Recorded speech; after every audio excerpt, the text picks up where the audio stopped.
Aku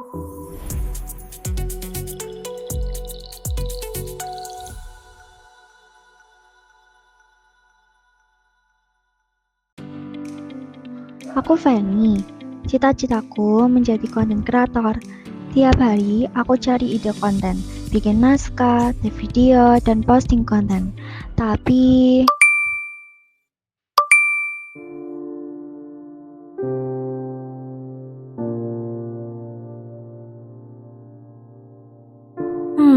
komentar ini sungguh menyakitkan.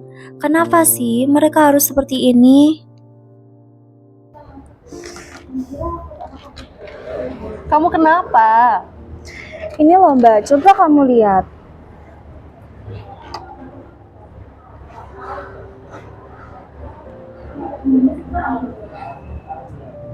Kok gini banget ya?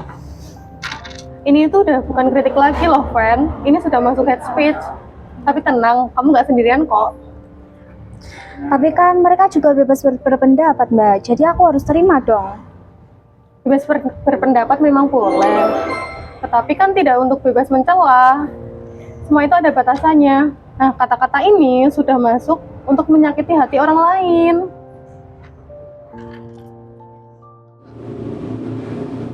Kak, lihat ini kak.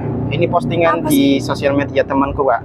Dia itu sering mengupload karya-karyanya di media sosial. Cuman dia itu kadang sering dikritik habis-habisan sama yang komennya itu kak. Kadang juga sering membuli juga. Apakah itu perbuatan yang bisa dilaporkan kak? Coba lihat dulu deh. Iya. Ini sih parah sih.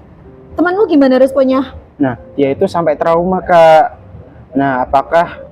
Kalau itu termasuk ujaran kebencian atau bagaimana? Oh, itu tuh udah termasuk hate speech atau ujaran kebencian, di mana hate speech itu merupakan suatu komunikasi yang memang bisa saja berubah merendahkan, juga bisa memprovokasi. Jadi nggak cuma satu orang aja, itu udah termasuk hate speech sih. Parah, dan itu dampaknya juga bisa depresi, bisa trauma, bisa insecure. Kasihan loh temenmu itu. Oh lah, itu ada dasar hukumnya nggak kak kalau ada ujaran kebencian itu? Ada, apalagi di Indonesia kan ya memang terkenal negara hukum ya. Jadi hate speech itu memang ada undang-undang yang mengatur, yang mana itu diatur pada pasal 28 ayat 2 KUH pidana ya. Itu kan juga termasuk tindakan pidana, yang mana intinya adalah setiap orang yang dengan sengaja atau nggak sengaja lah menyebarkan informasi atau ujaran kebencian, merendahkan, membuli yang memang itu sudah keterlaluan kata-katanya, dan itu sudah masuk kepada undang-undang ITE, itu bisa dilaporkan loh dan bisa ditindaklanjuti. Hukumannya itu kurang lebih 6 tahun atau bisa sampai denda juga 1 miliar loh. Oh, seperti itu kak. Ya. Nah, berarti memang penting ya dalam kita mengontrol sosial media itu ya kak. Bagaimana kita harus membedakan mana kritik yang membangun dan mana ujaran kebencian. Dan yang penting bagaimana kita cara meresponnya. Nah, betul sih, bagus. Itu memang kalau kita dalam bermedia sosial, apalagi kalau media sosial itu kan memang ada bentuk nyatanya ya. Yeah. Kita bisa screenshot untuk bukti. Itu kita harus benar-benar hati-hati karena itu bisa dilihat oleh seluruh masyarakat di Indonesia. Makanya kalau kita bermedia sosial atau mau mengetik sesuatu meskipun tidak terucap, itu sangat penting dan harus kita bisa kontrol banget. Oh, jadi gitulah. Berarti temanku ini solusinya kalau sudah begini bagaimana kak? Solusinya itu dilaporkan aja, nggak apa-apa, karena memang sudah ada dasar hukumnya. Dan itu juga tadi sekilas tak lihat, itu sudah masuk pelanggaran dan masuk juga ke pasal yang tadi, pasal 28 ayat 2 itu.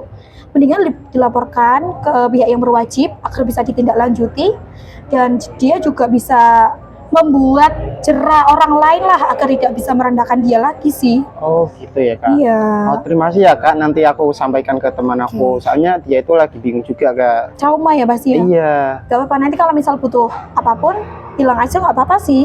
Oh seperti itu. Terima kasih ya kak. Iya, coba ini lihat. Setelah mendengar obrolan kakak berarti tadi di kafe, aku sadar yang berkomentar di kontenku itu bukan kritik, melainkan ujaran kebencian. Aku akan tetap berkarya dan mengejar cita-citaku untuk menjadi konten kreator terkenal. Sebagai kader pelajar NU, aku merasa perlu mengedukasi orang lain tentang etika bermedia sosial, terutamanya kepada rekan-rekanku nih, agar mereka tidak menjadi pelaku hate speech yang bisa merusak mental seseorang.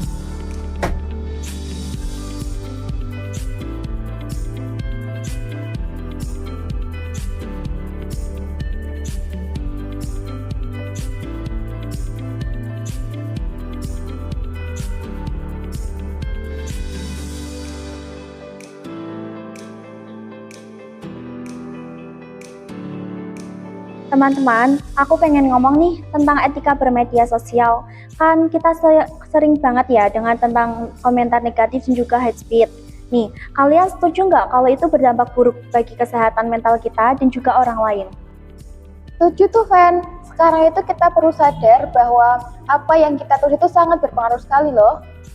Benar sekali, etika dalam berkomunikasi itu penting. Menghargai perasaan orang lain dapat membantu menciptakan lingkungan yang positif.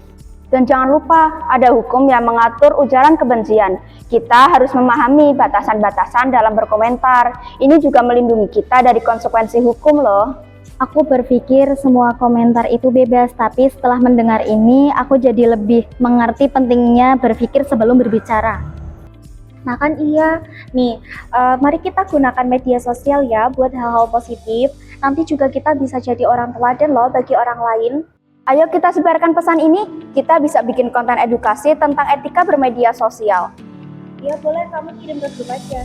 Oke, aku kirim ya. Udah ya. Etika bermedia sosial bukan hanya soal sopan santun, tapi soal menjaga mental seseorang. Jangan sampai komentar kita menjadi beban yang tak sanggup mereka pikul. Satu komentar jahat mungkin hanya butuh 1 detik untuk diketik, tapi bisa menghancurkan mental seseorang untuk selamanya juga. Nah, yuk mulai bijak bermedia sosial demi keselamatan mental kita dan mereka juga.